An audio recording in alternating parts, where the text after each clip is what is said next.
Parts. They are the only supplier of genuine Ford and Mazda parts, which comes straight from the manufacturer. They have everything in stock for both latest and ordinary Mazda and Ford.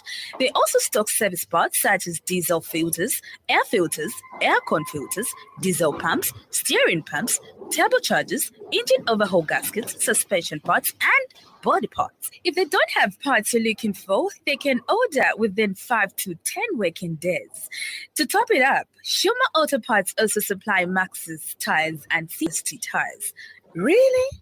But where are they found? They are found on Chandram Sonda Road, Cruiser Auto Workshop in Lusaka. Call on 0979 192057 and 0960747235. Email shumaautoparts@gmail.com. Shuma Auto Parts for all your genuine vehicle parts.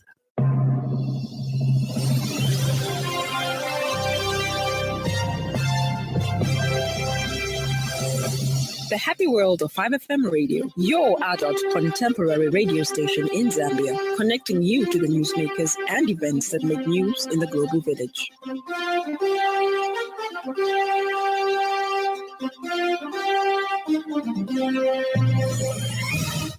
Good evening. This is the 5FM main news, the headlines. JCTR underscores the need for transparency in the implementation of the 42 billion kwacha supplementary budget.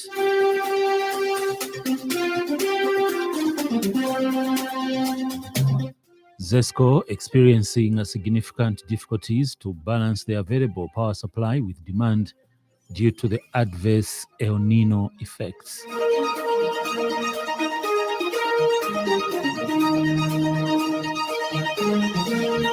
Deadly crash at rally as Rwanda election campaign starts.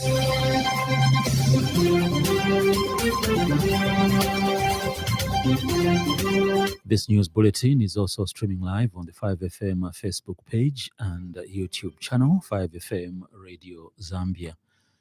With the details, I'm Herbert Mutabi. The Jesuit Center for Theological Reflection, JCTR, has underscored the need for transparency, accountability, and inclusive participation in the implementation of the measures government has highlighted in the 42 billion kwacha supplementary budget, which will address the immediate and long-term impact of the drought. JCTR Social and Economic Development Program Manager Muchimba Siamachoka says the continued dialogue with civil society organizations, community leaders, and other stakeholders will be crucial to ensuring that these funds are used effectively and equitably to support Zambia's most vulnerable populations. Ms. Siamachoka notes that while immediate relief is crucial, it is equally important to focus on long-term strategies that build the resilience against future droughts and other climate-related shocks. She has urged the government to integrate sustainable agricultural practices, water management systems, and climate adaptation measures into the future planning and budgeting. The substantial increase in the external debt servicing from 1.3 billion kwacha to 14.6 billion kwacha and the allocation to dismantle fuel procurement arrears amounting to 15.2 billion kwacha highlights the fiscal pressures facing the government amidst impending restructuring efforts. JCTR urges transparent discussion on the sources of savings from these cross-cutting measures and advocates for prioritization of social sector spending to mitigate the adverse impacts on the vulnerable populations. Home Affairs and Internal Security Minister Jack Mwimbu has disclosed that investigations are still going on in the abduction of Petauke Central Member of Parliament Emmanuel J. Banda, and that anyone who will be found wanting will be brought to book. In Lusaka today, Mr. Mwimbu says a government kidnapping case involving the lawmaker. He says his interest, however, remains to uncover people behind his alleged kidnapping. Mr. Mwimbu has challenged a lawyer, Sakwiba Scotta, to produce a statement where his client named his abductors. He says As far as the police are concerned, no one was named as abductors in a statement that was recorded from Mr. Banda. Meanwhile, Mr. Mwimbu has confirmed the admission of Mr. Banda to hospital for health-related complications, and on claims that the state has reopened cases which were dealt with by the courts in the past, for which Mr. Banda was already tried. The minister says no such cases were dealt with apart for alleged assault. To delve in the details of this matter as it may be subject. I, however, wish to assure you that the perpetrators of this heinous vice will be brought to book soon once we conclude our investigations. I would like to warn my fellow politicians and the general public from uttering inflammatory statements and tribal remarks, which have the potential to cause anarchy. Those who are found wanting will face the full wrath of the law.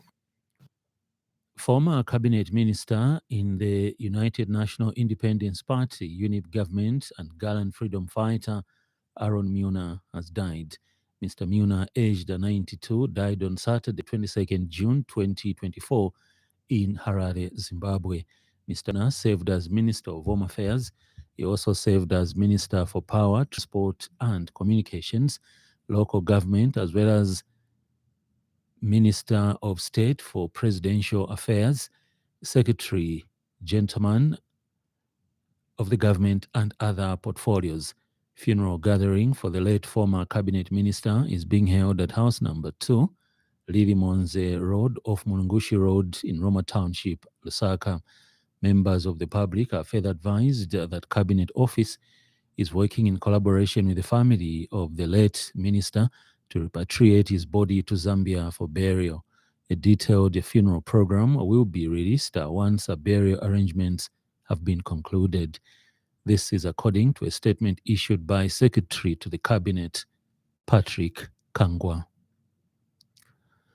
Mambwe Town Council Assistant Public Relations Officer Grace Lungu says that the project of the 1x3 classroom block at Chinsengo Day Secondary School in Chinsengo Ward has finally been completed.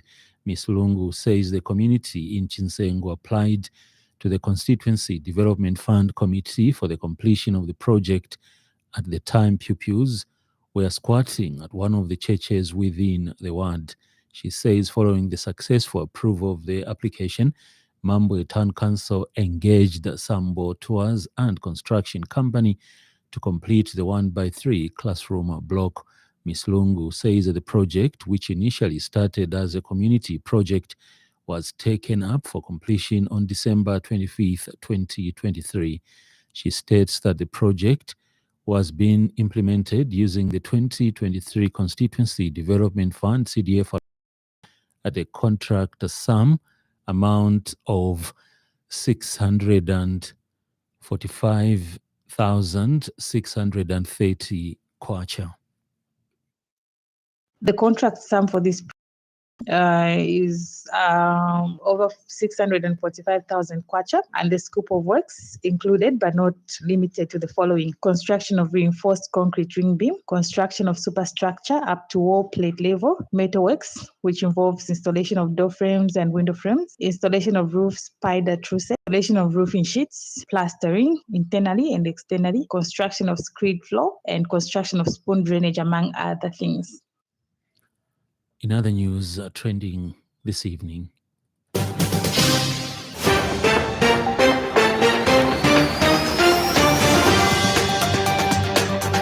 Zambia Development Agency Board Chairperson Biemba Maliti has clarified that the agency is not mandated to approve or issue land to investors. Hence, it did not approve 6 million hectares of land for the Vietnamese investor Vietzam. Health Minister Sylvia Masebo has appealed to religious and civic leaders to encourage members of various communities to access the free services during the Child Health Week. Up next, business news. 5 5FM Radio Business News. We mean business. Keep you current in commerce, trade, and industry, local and global. It's our business to keep you informed about business. ZESCO has disclosed that it is experiencing significant difficulties to balance the available power supply with a demand due to the adverse El Nino effects. This has drastically suppressed hydropower generation at its major power stations. To supplement this reduced power generation, ZESCO is taking up 105 megawatts of power from Dollar Energy, importing up to 188 megawatts from Mozambique, and has gone further to reduce power exports from 520 megawatts in February to 281 megawatts in June 2024. However, the total available power of 1,268 megawatts still falls short of the demand of 2,216 megawatts. Further, the corporation is prioritizing critical loads to sustain industry, agriculture, and essential services. Owing to the stated information above, the corporation has to deploy emergency load management measures to sustain the power system. And the mentioned scenario entails that ZESCO will have to ration power outside the planned timings. This is contained in a statement issued by ZESCO Corporate Affairs Department. Ends the business news. 5FM Radio Business News. We mean business. Keep you current in commerce, trade, and industry, local and global. It's our business to keep you informed about business. In foreign news, one person has died and dozens were injured during a crash at an election rally for Rwanda's President Paul Kagame, officials say. Campaigning for July's general election began on Saturday, with Mr. Kagame holding two rallies in northern Rwanda over the weekend. The crash happened on Sunday in Rubavu district, where 37 people were injured, 4 of whom were hospitalized with serious injuries. A statement from the Ministry of Local Government said. Is a run from the BBC for other world news stories. At least 22 people have been killed in a large fire that broke out at a lithium battery factory near the South Korean capital, Seoul. The fire service said 18 were Chinese nationals. 8 others are injured. The number of dead in last night's attacks in the southern Russian Republic of Dagestan has risen to 19, including 15 police officers and 4 civilians. The attacks targeted churches and synagogues in Makhachkala and Derbent. Investigators say 5 gunmen were killed. Apple has become the first tech firm to be formally accused of breaking new European Union competition rules. Firms that break the Digital Markets Act can face fines of up to 10% of global turnover. South African President Cyril Ramaphosa has appealed for unity in coalition talks, following significant tensions between the parties who've agreed to form a government. Writing in his weekly newsletter after days of negotiations. In sports news, Darwin Nunes scored as Uruguay began their Copa America campaign with a 3-1 win over in Miami, Florida. The Liverpool striker, 25, volleyed home at the near post with 5 minutes of normal time remaining to double Uruguay's lead after defender Ronald Araujo had opened the scoring after 16 minutes. Left back Matthias Wiener added a third in added time for the 15-time champions before defender Michael Amia Murillo scored a consolation for Panama.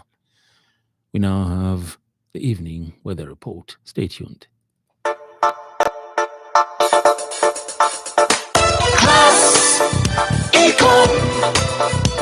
Class Econ Roofing Africa. Class Econ Roofing, plot 17100 off Katanga Road, 150 meters from Mumbwa Road, Chinika Industrial Area, Lusaka. Class Econ Roofing. Class plus economy. Class Econ. Class Econ Roofing Africa. Class Econ. The evening is partly cloudy, windy, and mild to cool. Ends the weather report. Class Econ. Class Econ Roofing Africa. Class Econ Roofing, plot 17100 off Katanga Road, 150 meters from Mumbwa Road, Chinika Industrial Area, Lusaka. Class Econ Roofing. Class plus economy. Class Econ. Class Econ Roofing Africa. Class Econ. That item brings us to the end of the news, but before we go, a recap of the top stories.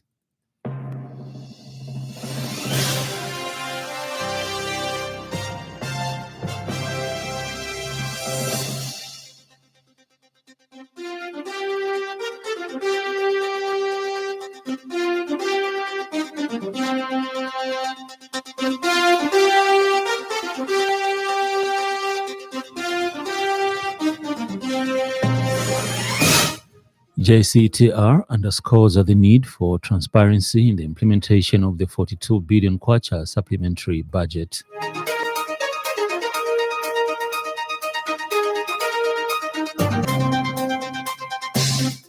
ZESCO experiencing significant difficulties to balance the available power supply with a demand due to the adverse El Nino effects.